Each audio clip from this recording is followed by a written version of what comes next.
Informativo número 657 STJ, publicação 25 de outubro de 2019. Direito Civil. Ação de cobrança. Relação contratual entre empresas. Serviço de assistência médico-hospitalar. Boleto bancário. Dívida líquida. Instrumento público ou particular. Art. 206, parágrafo 5º, inciso I, do Código Civil. Prescrição. Prazo quinquenal. Destaque. É quinquenal o prazo prescricional aplicável à pretensão de cobrança, materializada em boleto bancário, ajuizada por operadora do plano de saúde contra a empresa que contratou o serviço de assistência médico-hospitalar para seus empregados. Informações do inteiro teor. Registre-se, de início, que não se desconhece que a jurisprudência desta Corte Superior tem entendido ser aplicável o prazo prescricional de 10 anos para as pretensões resultantes do inadimplemento contratual, RESP 1.280.825/RJ, Real Ministra Nancy Andrighi, segunda sessão, julgado em 27 de junho de 2018, desde 2 de agosto de 2018. Contudo, conforme disposição expressa do art. 205 do Código Civil, o prazo de 10 anos é residual, devendo ser aplicado apenas quando não houver regra específica prevendo prazo inferior. Na espécie, apesar de existir uma relação contratual entre as partes, pois trata-se de ação ajuizada pela operadora do plano de saúde em face de empresa que contratou a assistência médico-hospitalar para seus empregados, verifica-se que a ação de cobrança está amparada em um boleto de cobrança e que o pedido se limita ao valor constante no documento. Nesse contexto, a hipótese atrai a incidência do disposto no inciso I do parágrafo 5º do art. 206 do Código Civil, que prevê o prazo prescricional de 5 anos para a pretensão de cobrança de dívidas líquidas constantes de instrumento público ou particular. Convém destacar que o boleto bancário não constitui uma obrigação de crédito por si só. Contudo, a jurisprudência tem entendido que ele pode, inclusive, amparar execução extrajudicial quando acompanhado de outros documentos que comprovem a dívida. Direito Civil, Direito Marcário. Propriedade industrial. Marca de alto renome. Uso da expressão por empreendimento imobiliário. Possibilidade. Distinção entre ato civil e ato empresarial. Destaque. O registro de uma expressão como marca, ainda que de alto renome, não afasta a possibilidade de utilizá-la no nome de um empreendimento imobiliário. Informações do inteiro teor. A marca é um sinal distintivo que tem por funções principais identificar a origem e distinguir produtos ou serviços de outros idênticos, semelhantes ou afins. Os nomes atribuídos aos edifícios e empreendimentos imobiliários não gozam de exclusividade, sendo comum receberem idêntica denominação. Estes nomes, portanto, não qualificam produtos ou serviços, apenas conferem uma denominação para o fim de individualizar o bem, sendo assim de livre atribuição pelos seus titulares e não requer criatividade ou capacidade inventiva. Dessa forma, o registro de uma expressão como marca, ainda que de alto renome, não afasta a possibilidade de utilizá-la no nome de um edifício. A exclusividade conferida pelo direito marcário se limita às atividades empresariais, sem atingir os atos da vida civil. Direito Civil, Direito do Consumidor. Programa Minha Casa, Minha Vida. Beneficiários das faixas de renda 1,5, 2 e 3. Promessa de compra e venda de imóvel em construção. Entrega do imóvel. Prazo contratual certo. Cláusula expressa, clara e inteligível. Vinculação à concessão de financiamento. Impossibilidade. Tema 996. Destaque. Em contrato de promessa de compra e venda de imóvel na planta, no âmbito do programa Minha Casa, Minha Vida, para os beneficiários das faixas de renda 1,5, 2 e 3, na aquisição de unidades autônomas em construção, o contrato deverá estabelecer, de forma clara, expressa e inteligível, o prazo certo para a entrega do imóvel, o qual não poderá estar vinculado à concessão do financiamento, ou a nenhum outro negócio jurídico, exceto o acréscimo do prazo de tolerância. Informações do inteiro teor. Convém destacar, inicialmente, que as circunstâncias econômicas especiais do programa Minha Casa, Minha Vida, PMCMV não são benéficas apenas para os adquirentes. São elas também muito favoráveis às empresas, que diversamente do que ocorre nas operações convencionais do SFH, passam a ter acesso à parte do crédito tão logo ele é aprovado pelo agente financeiro, seja no início ou durante a realização da obra, o que diminui a necessidade do uso de capital de giro da empresa. A possibilidade de comercialização de unidades futuras, antes do início das obras, também permite à incorporadora melhor planejamento do processo construtivo como um todo, inclusive sob o aspecto financeiro. Desse modo, considerando o número de unidades vendidas, poderá a empresa avaliar a necessidade de contratar um mútuo com o agente financeiro, que lhe permita entregar a construção no prazo estipulado. Essa providência, em princípio, nem sequer lhe trará maiores ônus, uma vez que os encargos decorrentes desse tipo de operação só começarão a ser pagos após a conclusão da obra, e com os recursos obtidos com as vendas dos imóveis. É forçoso reconhecer que, tratando-se de contratos que regulam as relações de consumo, o aderente só se vincula às disposições neles inseridas se lhe for dada a oportunidade de conhecimento prévio do seu conteúdo, CDC, arts 4º, 6º, inciso 3º, 46 e 54, parágrafo 4º. Ademais, os contratos de promessa de compra e venda de imóvel caracterizam-se como de adesão, uma vez que suas cláusulas e condições são redigidas de forma unilateral, segundo o interesse das incorporadoras, cabendo ao aderente apenas aceitá-las ou não em seu conjunto, o que restringe, sensivelmente, a própria autonomia da vontade. De nada adianta, por conseguinte, a estipulação de um prazo certo e expresso, se ele for fixado de maneira apenas estimativa e condicional, ficando vinculado, ainda, a um evento futuro, no caso, a data de obtenção do financiamento pelo adquirente ou aquela que for determinada pelo agente financeiro no referido contrato. Isso acaba por atribuir à incorporadora o direito de postergar a entrega da obra por prazo excessivamente longo e oneroso para o comprador, a ponto de afastar, inclusive, o próprio risco da atividade, que pertence à empresa. Vale lembrar, ainda, que durante o prazo regular de construção, é permitida a incidência de atualização monetária pelo INCC, Índice Nacional da Construção Civil, bem como de juros de obra. Logo, quanto maior for o prazo contratual para a conclusão das unidades, em consequência, maior será a exposição do consumidor à cobrança dos referidos juros e à aplicação de correção monetária de acordo com o índice setorial, o que redundará em situação que lhe será desfavorável, também sob o ponto de vista econômico. Por sua vez, embora o início da construção dependa da reunião de um grupo de adquirentes, a tese a ser fixada no presente julgamento, será aplicada apenas às faixas de renda 1,5, 2 e 3, em relação às quais as contratações muito se assemelham às realizadas no âmbito do sistema financeiro da habitação.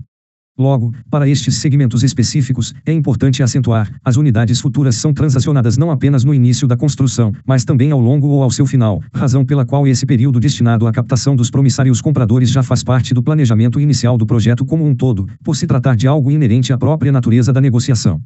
Por fim, deverá ser acrescido, tão somente, o prazo de tolerância de 180 dias, já admitido pela jurisprudência desta Corte e agora incorporado ao nosso sistema jurídico para os contratos futuros pelo artigo 43A da Lei N. 13.786/2018, que alterou a Lei N. 4.591/1964, dentro do qual a empresa poderá superar eventuais imprevistos relacionados a fortuitos internos como falta de mão de obra, entraves burocráticos ou fatores climáticos. Direito Civil, Direito do Consumidor. Programa Minha Casa, Minha Vida. Beneficiários das faixas de renda 1,5, 2 e 3. Promessa de compra e venda de imóvel em construção. Entrega do imóvel. Descumprimento do prazo. Prejuízo presumido do comprador. Indenização na forma de aluguel mensal. Cabimento. Termo final. Data da posse direta do adquirente.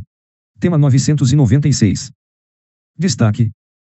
Em contrato de promessa de compra e venda de imóvel na planta, no âmbito do programa Minha Casa, Minha Vida, para os beneficiários das faixas de renda 1,5, 2 e 3, no caso de descumprimento do prazo para a entrega do imóvel, incluído o período de tolerância, o prejuízo do comprador é presumido, consistente na injusta privação do uso do bem, a ensejar o pagamento de indenização, na forma de aluguel mensal, com base no valor locatício de imóvel assemelhado, com termo final na data da disponibilização da posse direta ao adquirente da unidade autônoma.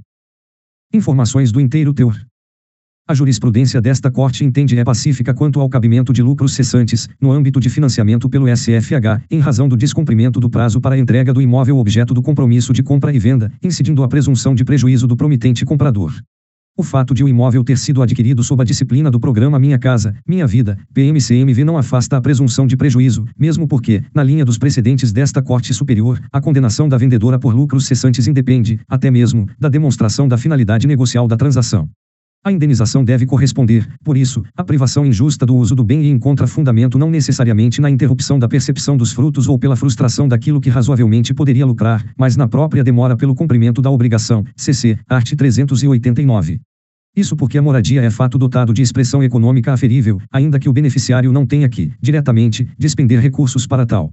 Por suas peculiaridades, no âmbito do PMCMV, o prejuízo material decorrente do atraso na entrega de imóvel está mais próximo de um dano emergente do que de lucros cessantes, embora essa questão, todavia, não se afigure de maior relevância, dado que, sob o ponto de vista pragmático, conforme sublinhou a ministra Maria Isabel Galotti, são ambos as duas faces da mesma moeda, pois o dano, seja em qual dessas rúbricas for classificado, será o mesmo, a privação da fruição do imóvel, ad intino.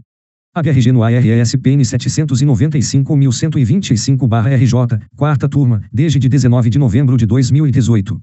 Insta salientar, outrossim, que nos contratos submetidos à modalidade do PMCMV é desinfluente que o comprador fique impossibilitado de alugar ou vender o imóvel, antes de sua quitação, nos termos do que dispõe o art. 7º, b, inciso I e inciso 2º, da Lei N. 11.977/2009, haja vista que essa proibição tem o intuito, tão somente, de evitar eventual desvio de finalidade, uma vez que a subvenção econômica concedida pelo governo federal tem por único objetivo viabilizar o acesso das famílias destinatárias do programa, ao primeiro imóvel. Entretanto, essa circunstância diz respeito apenas à relação jurídica estabelecida entre o adquirente e o órgão estatal, não podendo, por isso, seus efeitos irradiarem para o negócio de compra e venda celebrado com a incorporadora, que é regido por regras protetivas específicas. Com efeito, o termo final da indenização deverá corresponder à data do recebimento da unidade pelo adquirente, mediante a entrega das chaves, por ser o momento em que ele tem a efetiva posse do imóvel, fazendo cessar, por conseguinte, o fato gerador do dever de reparação, salvo disposição contratual diversa, que lhe seja mais favorável. A20 no RESPN 1.723.050/RJ, relator o ministro Lázaro Guimarães, desembargador convocado do TRF 5ª Região, 4ª Turma, desde de 26 de setembro de 2018. Ficando evidenciado, portanto, o atraso injustificado na entrega da obra, é devido ao pagamento de indenização ao comprador desde a data fixada no contrato, a qual será acrescida apenas do prazo de tolerância, a ser calculada com base no valor locatício de imóvel assemelhado, a ser apurado em liquidação de sentença. Direito Civil, Direito do Consumidor. Programa Minha Casa, Minha Vida. Beneficiários das faixas de renda 1,5, 2 e 3. Promessa de compra e venda de imóvel em construção. Atraso na entrega das chaves. Juros de obra ou encargo equivalente. Não cabimento. Tema 996. Destaque. Em contrato de promessa de compra e venda de imóvel na planta, no âmbito do programa Minha Casa, Minha Vida, para os beneficiários das faixas de renda 1,5, 2 e 3, é ilícito cobrar do adquirente juros de obra ou outro encargo equivalente, após o prazo ajustado no contrato para a entrega das chaves da unidade autônoma, incluído o período de tolerância. Informações do inteiro teor. Na disciplina do programa Minha Casa, Minha Vida, PMCMV, sob a modalidade do crédito associativo, é legal a incidência de juros de obra durante o período de construção do imóvel, cessando a sua aplicação com a entrega da unidade, quando terá início a fase de amortização do saldo devedor do financiamento contratado com o agente financeiro.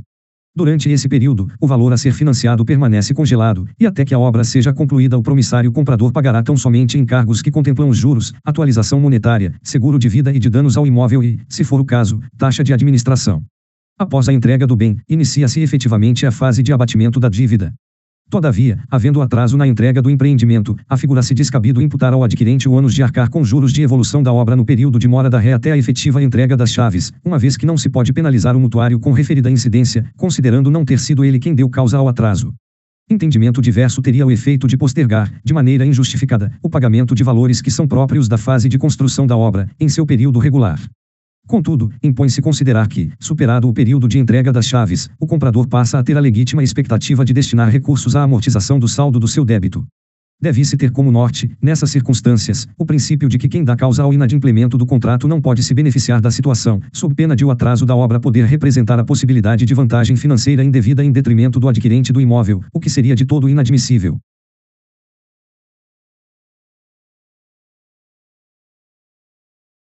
Direito Civil, Direito do Consumidor. Programa Minha Casa, Minha Vida. Beneficiários das faixas de renda 1,5, 2 e 3. Promessa de compra e venda de imóvel em construção. Entrega do imóvel. Descumprimento do prazo. Saldo devedor. Correção monetária. Substituição do indexador setorial pelo IPCA, Índice Nacional de Preços ao Consumidor Amplo. Possibilidade. Tema 996. Destaque. Em contrato de promessa de compra e venda de imóvel na planta, no âmbito do programa Minha Casa, Minha Vida, para os beneficiários das faixas de renda 1,5, 2 e 3, o descumprimento do prazo de entrega do imóvel, computado o período de tolerância, faz cessar a incidência de correção monetária sobre o saldo devedor com base em indexador setorial, que reflete o custo da construção civil, o qual deverá ser substituído pelo IPCA, salvo quando este último for mais gravoso ao consumidor.